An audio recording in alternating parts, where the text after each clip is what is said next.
KTR press meet పెట్టినట్టున్నాడు. ఏది మళ్ళా బండి బండి సంజయ్ కొడుకు భగీరథ్. అవును, యాక్చువల్ గా ఇదే అనుకుంటారు. అయితే నేను ఒక 1 వీక్ నుంచి లేకుండే అదే అంటారు, జిఎస్ఆర్ టీవీ కూడా బండి సంజయ్ అమ్ముడు పోయిందా లేకపోతే ఏంది వార్తలు చదవట్లేదు అని చెప్పేసి నిజంగా చాలా మంది మాట్లాడారు. ఇది చాలా మంది అనుకున్న విషయం. జిఎస్ఆర్ టీవీ బండి భగీరథ్ విషయంలో ఎందుకు మాట్లాడట్లేదు, ఎందుకు మౌనం అని చెప్పి అందరు మీడియాను మేనేజ్ చేసినట్టు జిఎస్ఆర్ టీవీ కూడా పైసలు ముట్టినాయని చెప్పి అనుకుంటా ఉన్నారు. అది చాలా తప్పు. నేను ఎక్కడ కూడా బండి సంజయ్ కొడుకు సంసారి శుద్ధపూస అని చెప్పలేదు.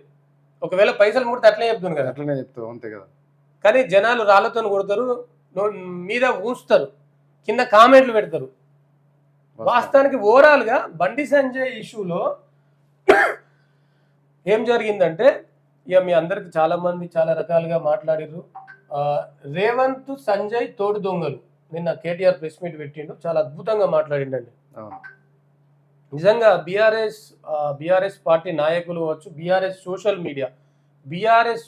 మీడియా అయితే చాలా యాక్టివ్గా పనిచేస్తారు. ఎక్స్లా అండ్ ఫేస్బుక్లా యూట్యూబ్లా దడదడలు ఆడిస్తుంది. ఇక దీన్ని ఇట్లే చెప్పాల్సి వస్తుంది. బీఆర్ఎస్ సోషల్ మీడియా ఉన్నంత యాక్టివ్గా ఏ పార్టీ సోషల్ మీడియా లేదు. అంత ఈ బాలిక విషయంలో ఎవరైతే ఈ బండి భగీరథ్ విషయంలో చాలా యాక్టివ్గా పనిచేసారు. నిజంగా చెప్పాలంటే ఒక రకంగా న్యాయం చేశారు అనుకోవచ్చు ఆడబిడ్డకు. అవును, ఇంత పెద్ద ఎత్తున జరగడానికి అరెస్ట్ చేయడానికి కారణం వాళ్ళే. కాకపోతే చాలా ఫైట్ చేశారు. ఇక్కడ ఆడిన డ్రామా అంతా అందరు జనాలు చూస్తూ ఉన్నారు. ఏ రకంగా ఇక నిన్న రేవంత్ సంజయ్ తోడు దొంగలే అంటూ ఇక్కడ బీజేపీ పార్టీకి పెద్ద ఎత్తున డ్యామేజ్ జరిగింది. దాంతోపాటు కాంగ్రెస్ పార్టీ ఇంకొక 20 సంవత్సరాలు వెనుక పోయిందండి. 20 ఏళ్ళ దాకా రాదిగా కాంగ్రెస్ పార్టీ. జనాలు అనుకుంటా ఉన్నారు. ఇప్పుడు ఇంత పెద్ద ఇష్యూ నడుతా అంటే కూడా నరేంద్ర మోడీ గారు వస్తే ఒకటే సభ మీద వీళ్ళు ముగ్గురు కూర్చున్నారు. నా దోస్తు కట్టు అని ఆయన అంటాడు. ఈజీగా తెలిసిపోతా ఉన్నది. మీరు ఆ చిన్నపిల్లని కూడా తెలుస్తుంది ఈ డ్రామాలన్నీ.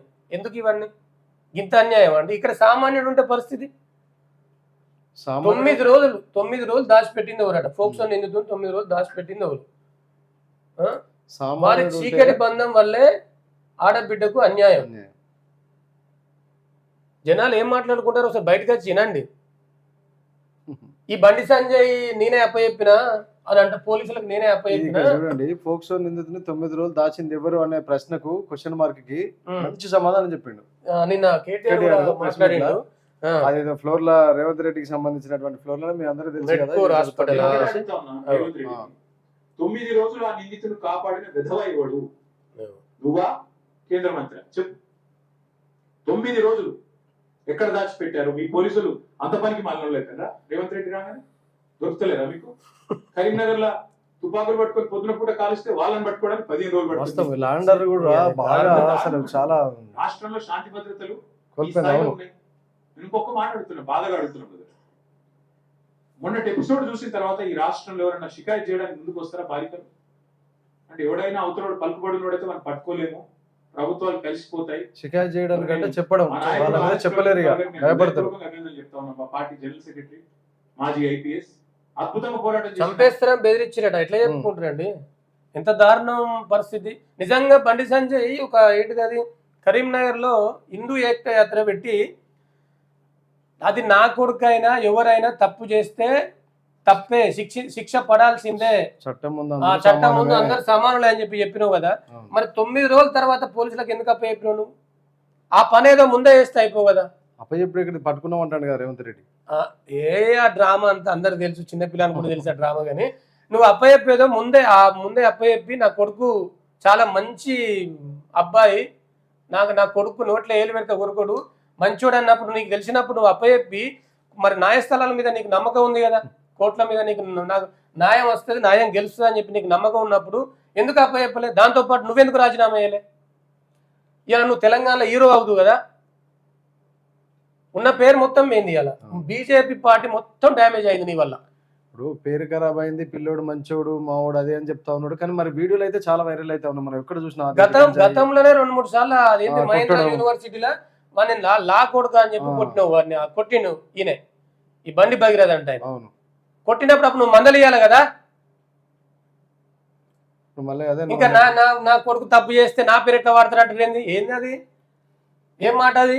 ఇంకోటి మీరు అన్నట్టు ఎక్తే యాత్రలో నీ ఇంకోటి కొడుకే కదా? ఏదో 10 నిమిషాలు టైం ఇవ్వాలి, అది నా తప్పే, పిల్లలతో వాస్తవంగా మాట్లాడాలి అని చెప్పేసి కూడా విన్నారా మీరు? అది మరి అదేం మాట మళ్ళా 10 నిమిషాలు టైం ఇవ్వాలి బండి సంజయ్ కొడుకు భగీరథని ఎవరు ఉల కొడుకు అంటారంటే బండి సంజయ్ కొడుకు అన్నారా అంటారు. ఇప్పుడు ఆ కేసులో కూడా బండి సంజయ్ పేరు వాడొద్దని మాట్లాడతారు, అది కూడా చూసారు కదా మీరు. ఇంకా చాలు ఇక డ్యామేజ్ అయిన కాడికి. దీంతో పాటు కాంగ్రెస్ పార్టీ కూడా 20,000 వెనకకు పోయింది ఈ డ్రామా చూసి. జనాలు ఏమనుకుంటారో ఒకసారి వినండి. వచ్చి నమ్మకుండా అయిపోయింది వ్యవస్థల మీద. నిజానికైతే బండి సంజయ్ పేరు బండి సంజయ్ ఖరాబ్ చేసుకున్నాడు. నిజంగా ముందే కనుక అప్పచెప్పేది ఉంటే పాజిటివ్ ఉండు, అసలు నిజంగా బండి సంజయ్ చాలా మంచోడు అనే పేరుండు, చాలా మంచిగా చూసేవాళ్ళు జనాలు అసలు వాస్తవంగా. కొందరు మాట్లాడేటోళ్ళు సరే పెద్ద పెద్ద మీ సాటిలైట్ మీడియాలో అంతా డబ్బులు ఇచ్చి కొనేసారు అని చెప్పి కథనాలు వస్తా ఉన్నాయి. ఇక్కడ కూడా వేయలేదు, చూపించలేదు కూడా. అవును. మరి ఇప్పుడు ఇదే ప్లేస్ లో ఒక రెడ్ ఆయన ఉంటే వాడు ఉంటాడు, తెల్లారు లేస్తే బీసీ బీసీ అని మొత్తుకుంటాడు. మరి బిడ్డ ఏడవేనో ఇలా మాట్లాడలే, ఇలా రెడ్ ఆయన ఉంటే మాత్రం బట్టలన్నీ చింపుకుని రోడ్ల మీద కూర్చున్నాడు. ఈయన ఇంత జానడు ఎగురు మీదికి ఎంత సింపుల్ గా మంచిగా కట్ చేసి పడేసింది ఆ టాపిక్. మీరు కామెంట్లు కూడా చూడరు, ఆయన ఏదో మా బీసీలకు పోరాటం, బీసీలకి అధికారం దక్కుతుంది అంటే నువ్వు ఎవరు బీసీ కాదు, నువ్వెందుకు వస్తాను ఇంత పెద్ద బీసీలు అది అంటారా? అడ్వకేట్లు రెడ్డిలు పెట్టుకున్నారు. అడ్వకేట్లు రెడ్డిలు కావాలా, పేరుకేమో బీసీల పోరాటం. ఎందుకండి ఈ మాటలు? ఏమంటారు వీళ్ళను?